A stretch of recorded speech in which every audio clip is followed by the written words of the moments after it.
की, राधे रानी की, राधे रानी की। मित्रों, आज तो योग माया का प्रकटीकरण का दिवस भी है और इसलिए आप सब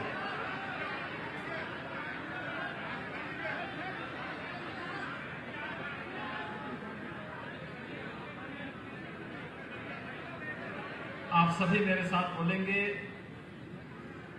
बोलिए योग माया की, योग माया की, भारत माता की, भारत माता की।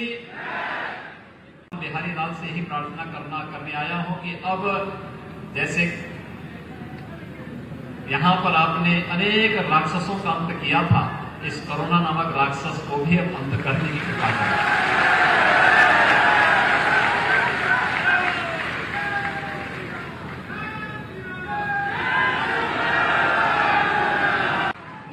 बन रही है। कल हम लोग राष्ट्रपति जी के साथ अयोध्या में थे। राष्ट्रपति जी ने कल रामलला के दर्शन किए अयोध्या में। आजादी के बाद पहले राष्ट्रपति अयोध्या आए हैं जिन्होंने रामलला का दर्शन किया।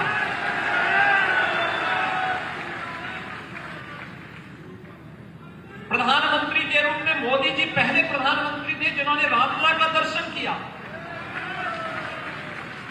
यानी भारत की आध्यात्मिक और सांस्कृतिक विरासत के प्रतीक हमारे इन सभी देव विग्रहों को की पूजा करने और उनके दर्शन करने में भी लोगों को इससे पहले की सरकारों को सांप्रदायिकता का भय होता था, कहीं हम पे सांप्रदायिक होने का लेपन न लग जाए। लेकिन अब मोदी जी के नेतृत्व में जो नया भारत है लड़ाई ले रहा है।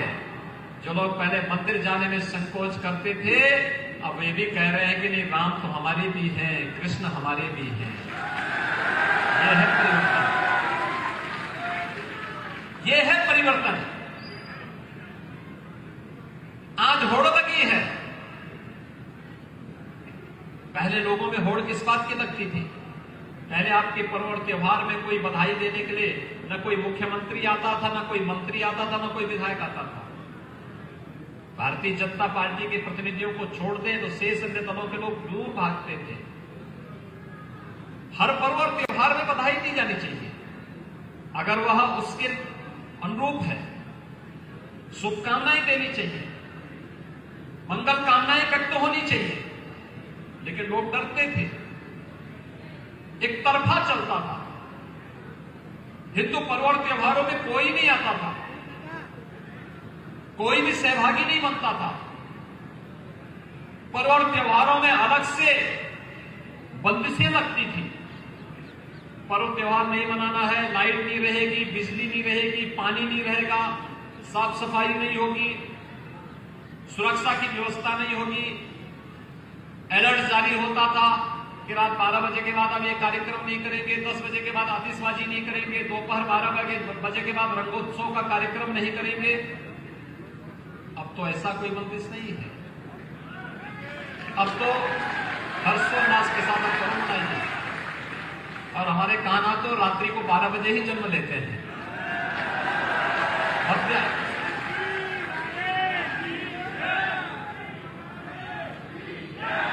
यह है परिवर्तन।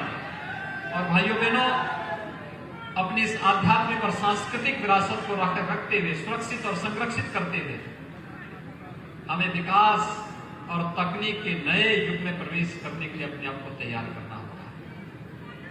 और ये ब्रज भूमि भी आज इस दिशा में प्रगति की ओर अग्रसर है। कितना हमारा सौभाग्य है, कितना मुझे अच्छा लगा था। अरे सचमुच ये बिहारी लाल की कृपा है, राधे रानी की कृपा है। हमने वैष्णव कुंभ किया था यहां पर, कितना भव्य हुआ था। पूज्य संतों के आशीर्वाद से, इनके सानिध्य में कितना भव्य हुआ था। मैं डर रहा था, मैं जो सब कुछ डर था कोरोना का, मुझे था कि भाई पता नहीं क्या हो जाएगा। इन संतों ने कहा नहीं होना है, और श्रीकांत जी ने भी कहा, चौधरी साहब ने भी कहा कि नहीं नहीं नहीं, इसको भव्य करना है। और प्रयागराज कुंभ के बाद एक नया रिकॉर्ड वृंदावन में वैष्णव कुंभ का भी भव्य आयोजन संपन्न हुआ।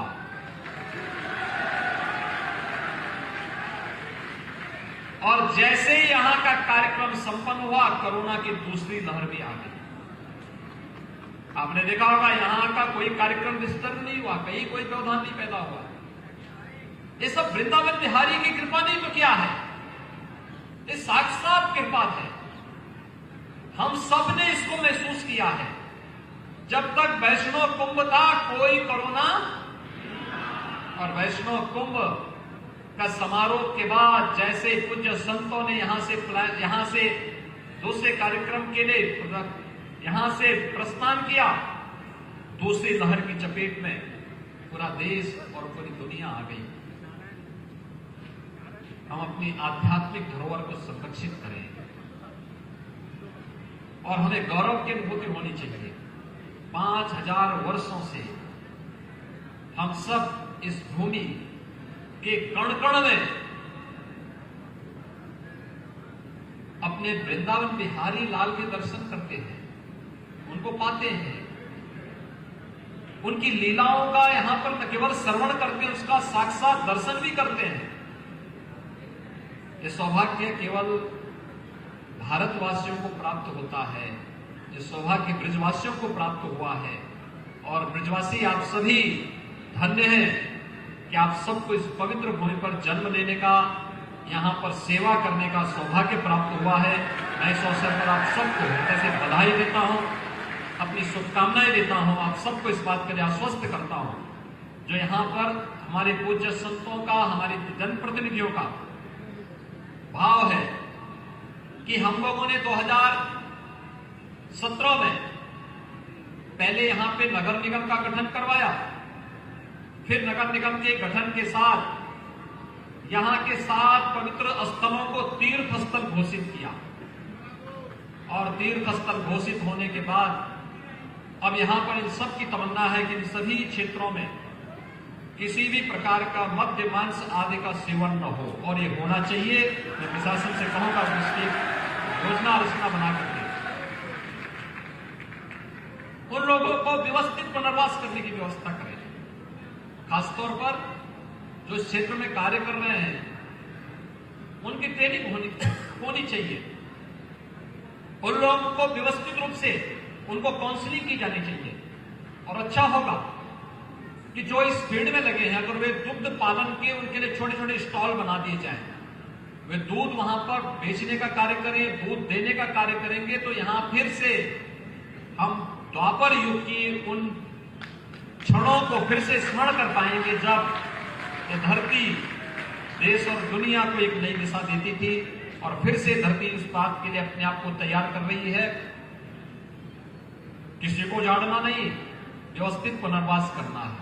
और व्यवस्थित पुनर्वास के क्रम में इन पवित्र स्थलों को इस दिशा में आगे बढ़ाने की आवश्यकता है। ब्रज तीर्थ विकास परिषद यहां के जनप्रतिनिधियों के साथ मिलकर के, स्थानीय प्रशासन को साथ लेकर के विकास की अच्छी योजना यहां के लिए और तैयार करें। अच्छा प्रयास 4 वर्षों